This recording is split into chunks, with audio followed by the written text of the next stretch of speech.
Good morning, everyone, especially to you, man. Good morning. I am Stephen Vincent G. Tejero, one of the reporters of Group 8, and the topic that we're going to discuss right now is all about justice and fairness promoting the common good. So, our objective for today's lesson is to first differentiate between justice and fairness. Second is to describe the different kinds of justice. The third one is to apply John Rawls' theory of justice in real life situations and problems to the society. The fourth one is to discover how distributive justice applies on Rawls' theory. After knowing our topic, I'm sure you're all curious about one particular thing. I'm sure you're thinking about how can justice and fairness promote common good. Well, to clarify your curiosity, justice and fairness can promote common good by ensuring fairness and equal opportunities for every person in society. This can be achieved by addressing past injustices and transition to a new economy and society grounded in racial equity, clean energy, and sustainable technologies.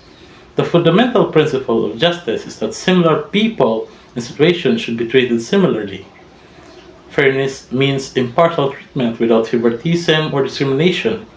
Fair decisions are based on appropriate criteria. The common good refers to what benefits all or most members of the community. Now let us begin our discussion. Philosophers have proposed various definitions for the concept of fairness. According to Aristotle, equals should be treated equally and unequals unequally. The principle of equality states that individuals should be treated the same unless they differ in ways that are relevant to the situation in which they are involved. For example, if Alan Turing and Ada Lovelace both got the same grades from the exams and there are no relevant differences between them or the exams they take, then they should be given the same grade. And if Turing would get a better grade than Lovelace simply because he has a higher socioeconomic status, then it would be unfair. Why? Because socioeconomic status should not be relevant when grades are given. However, the principle of equality has been criticized for being blind. The principle does not take into account that not every one of us starts from the same position, or that there are individual differences that matter. In contrast to equality, equity does not promote fairness by promoting categorically everybody the same, but by giving everybody equal access to differences in socio-economic background. There is a relevant criteria for treating people differently. For example, most people accepted it is fair when the government gives social benefits only to those citizens that really need them and does not provide benefits to all. Aside from what I have said, Aristotle also noted four questions that addresses his philosophy. First is that it focuses on policy arguments. Second is how fair is an action. The third question is, does it treat everyone in the same way? And the last one, does it show favoritism and discrimination? Now let us proceed to John Rawls' justice as fairness. So, who is John Rawls, you ask? John Rawls was born in 1921 and died in 2002. He was an American political philosopher in the liberal tradition. His theory of justice as fairness describes a society of free citizens holding equal basic rights and cooperating within an egalitarian economic system. John Rawls was considered or regarded as the largest influence or influencer on political philosophy in the late 20th century. He was born in Baltimore and graduated from Princeton University, and later on teaches at Oxford, Harvard, and MIT. Now, here is a fun fact. Harvard and Oxford are the two of the most prestigious universities in the world, ranked as one of the best colleges in America and one of the best in the UK, respectively. They both received countless applications from students all over the globe who hoped to reach new economic heights. So, being one of the professors here means a lot of you. Now, according to John Rawls, every major work on ethics has held that justice is part of the central core of morality. Now, you might be wondering what is the definition, what is the real meaning of justice and fairness. Now, let us define these two aspects of today's lesson. Justice is giving each what he or she deserves, or in more traditional terms, giving each person's his or her due. For example, if we think it is fair and just when a parent gives his own children more attention and care in his private affairs than he gives the children of others. Next is the fairness. We can define fairness as a freedom from prejudice and quality of treating people equally. Fairness refers to the proper distribution of resources to those who need them. The three ways people can view fairness are the following. It could be income, happiness, and freedom. An example of fairness in economic is the following. Charity. Second is fixing prices. The third one is to disable parking spots. Find ways to share, take turns, and feel less jealous. Ask people what you can do to help things fairer. Include other in games and activities. Don't leave people out. In other words, fairness is all about respecting people who are different from you. Now, how can we know if the situation is justifiable or unjustifiable? So, first, let us define their definition, and I will give each example as a way to prove. So, justifiable is capable of being defended with good reasoning against verbal attack. Had justifiable reasons for leaving early, legitimate and acceptable. For example, we think it is fair when the person who is first in line at a theater is given first choice of theater tickets. It is just justifiable, right? So, another example is that we think it is just when the government gives benefits to the needy that doesn't provide to more affluent citizens. Now, let us begin defining the next aspect, which is unjustifiable. So, unjustifiable is unacceptable and wrong because there is no good or fair reasons for it. Therefore, his behavior was unjustifiable. For example, if the judge's nephew receives a suspended sentence for armed robbery when another offender unrelated to the judge goes to jail for the same crime. Second is that we believed that a person is punished for something over he or she had no control or isn't compensated for a harm he or she suffered. Let's move on to the kind of justice. So there are three kinds of justice, and these are distributive justice, retributive justice, and the last one is the compensatory justice. So, a distributive justice refers to the extent to which society's institutions ensure that benefits and burdens are distributed among society's members in ways that are fair and just. So when the institutions of a society distribute benefits or burdens in unjust ways, there is a strong presumption that those institutions should be changed. So for example, a number of disqualified beneficiaries of the SAP or a social amelioration program receive such benefits because of their close ties with the barangay officials. So, ang katong mga disqualified na gani sa SAP, mao na nakadawat sa hinabang no, pero ang katong mga qualified, katong need kaayo nila ang hinabang, wala na sila kadawat because wala sila mga kaila sa mga barangay officials, or ang katong mga barangay officials ang ilang gipalabay kay nilang mga kaila. That would be unfair sa mga qualified members nga wala kadawat, no? So, next is the retributive justice. It refers to the extent to which punishments are fair and just. So, in general, punishments are held to be just to the extent that they take into relevant, such as seriousness of the crime and the intent of the criminal, and disregard irrelevant criteria such as race. So, for example, it is unjust to chop off a person's hand for stealing money or for stealing a dime. So, if na mga nakakita ba mo nga giputlan og kamot? Di ba wala? So, ang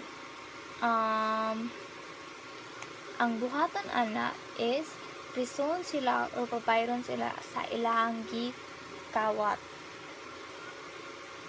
So, next example, or to impose a death penalty on a person who, by accident and without negligence, injured another party. So, aksidente lang niya, wa niya natuyo niya, iyang ang gihatag nga punishment sa iya ha, kay death penalty. So, musugot ba mo nga mao na ihatag niya? So here in the Philippines, we have a criminal laws that define crimes, treat of their nature, and provide for their punishments. So these laws are for the purpose of receiving retributive justice on the side of the victim or the victim's family. So a compensatory justice refers to the extent to which people are fairly compensated for their injuries by those who have injured them. So, just compensation is proportional to the loss of inflicted on a person. So, for example, ang pagbayad sa financial compensation sa usa ka tawo or sa pamilya nga na injury or namatyan kay na disgrasya or nagbangga mo. Nya wala matuyo or wala po niya matuyo. So, if naay damages sa sakyanan or sa injury or na-injury ang imong nakabangga, well, ikaw mo'y magbayad sa gastos niya sa hospital bill, ikaw may magbayad sa iyang hospital bill, or if naay namatyan nga iyang kapamilya sa imong sa imong nabanggaan, ikaw may magbayad sa lungon, sa iyang paglubong, tanan, ikaw mo bayad tanan. A social stability is when people believe that they are being treated justly. They are more likely to trust the social system and cooperate with others. If the members of the society feels unfairly treated, it can lead to resentment and mistrust. So, as we can see in Rawls' theory of justice, it is both the work of ethics and politics. So, in essence, the work of ethics aims to address questions of right and wrong, fairness and moral responsibility within the context of a social organization and governance. However, in politics, it aims to create and maintain a system of governance that upholds principles of fairness, equality, and respect for human rights, resolving conflicts, addressing injustices, and promoting the well-being of all members of a society, regardless of their background or status. So next is, Rawls believes that a just society is one whose characteristics conform to normative roles that everyone would agree.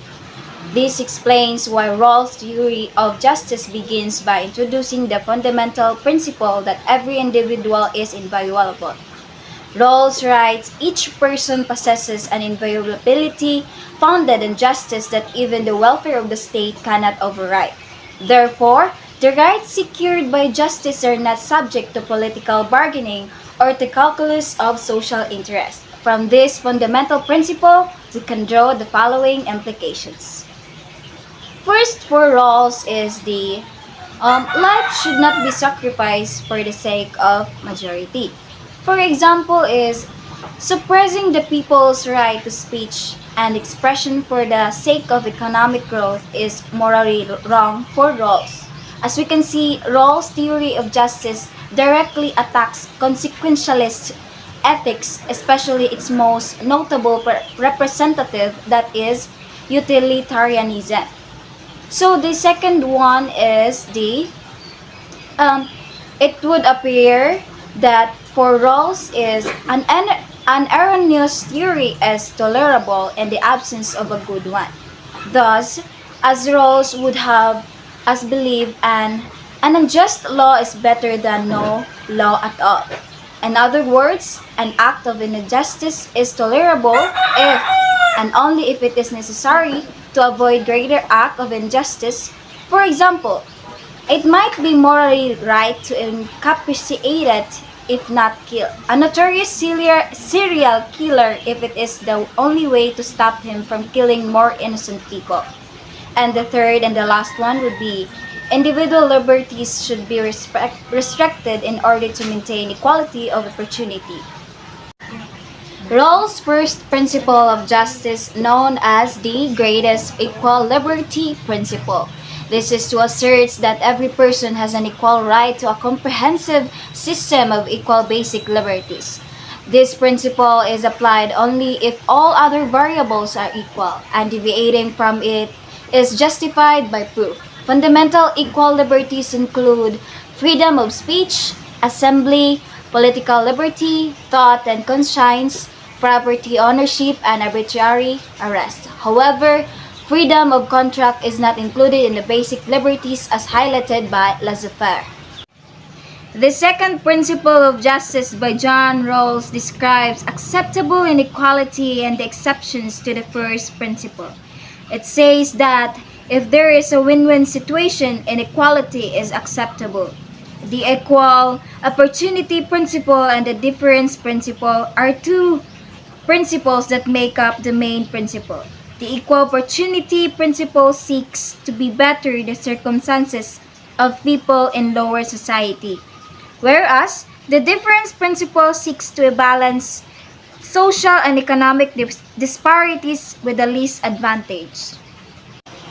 Okay, next is distributive justice. Distributive justice is a foundational ethical principle that focuses on how resources, wealth, and opportunities are allocated and distributed within a society. In modern societies, social leaders such as governments or institutions play a crucial role in determining how resources are distributed fairly among members of the community. Unlike in kingdoms or empires where a monarch may own all goods but allow people to enjoy them in their name, modern societies typically have mechanisms in place to ensure a more equitable distribution of resources. This principle addresses questions about who owns these goods and how they are acquired. It assumes that there should be significant degree of fairness in distribution process, where the individual who contribute equally to society through their, let's say, their work or efforts should receive equal outcomes in terms of the goods they acquire or their ability to acquire goods. In other words, distributive justice advocates for a system where equal work leads to equal rewards, promoting fairness and equality among members of society. Let's say for instance, if two employees perform the same job with the same level of skill and experience, distributive justice ensures that they are compensated equally for their contributions to the organization. There are three principles of distributive justice. The first one is equality. Equality affects two areas of distributive justice. One is opportunities and two is outcomes. Equality of opportunity is found when all members of society are allowed to participate in acquiring goods, while equality of outcome describes a state which people have approximately the same material wealth. This states that distributive justice is absent when equal work does not produce equal outcomes or when an individual or group acquires a misappropriate amount of goods or number. Next one is proportionality. It is based around the idea that equal work produces equal outcome. This principle is commonly interpreted as saying that income should be distributed proportionally to individual effort. Next one is fairness. Fairness ensures that individuals are treated justly and impartially. It is the backbone of the principle of equality and proportionality. This fairness will be achieved if equality in the aspect of opportunity and outcome reigns and proportionally is highly observed. Distributive justice is certainly achieved when individuals receive the same allocation of benefits. Now, let's tackle about the different trees of distributive society. The first one will be Rawls' justice as fairness or the tree of justice. Any inequalities in a society should benefit the least advantaged and equal and fair opportunity range. Rawls addresses justice on the basis of fairness and puts forth the fairness is achieved when each and every individual has access to the services she needs. The important aspects of Rawls' view is that justice can be achieved not by absolute equity but by fairness. Second is utilitarianism. It attempts to maximize benefits for society by balancing entitlement and needs. Utilitarianism is a moral and ethical theory that seeks to maximize overall happiness or utility for society as a whole. It does this by balancing the interests and needs of individuals, aiming to achieve the greatest good for the greatest number of people. In utilitarianism, actions are judged based on the consequences, and the morally right action is the one that produces the great amount of happiness or pleasure and minimizes suffering or pain. The third one is egalitarianism. Inequality should be deemed fair as long as they follow from individuals' deliberate and full informed choices, while inequality should be deemed unfair if they follow from their choices over which the individual has no control. Egalitarianism is a moral and political philosophy that advocates for the equal treatment and rights of all individuals. It asserts that inequality is acceptable only when it arises from individuals' deliberate and fully informed choices. In this view, inequalities stemming from voluntary decisions, such as career choices or personal investments, are considered fair, as individuals have control over these outcomes. However, inequalities resulting from circumstances beyond an individual's control, such as their socioeconomic background or inherent characteristics, are deemed unfair. Egalitarianism emphasizes the importance of creating a society where everyone has equal opportunities and where inequalities are minimized to the extent possible, particularly to those that stem from factors beyond an individual's control.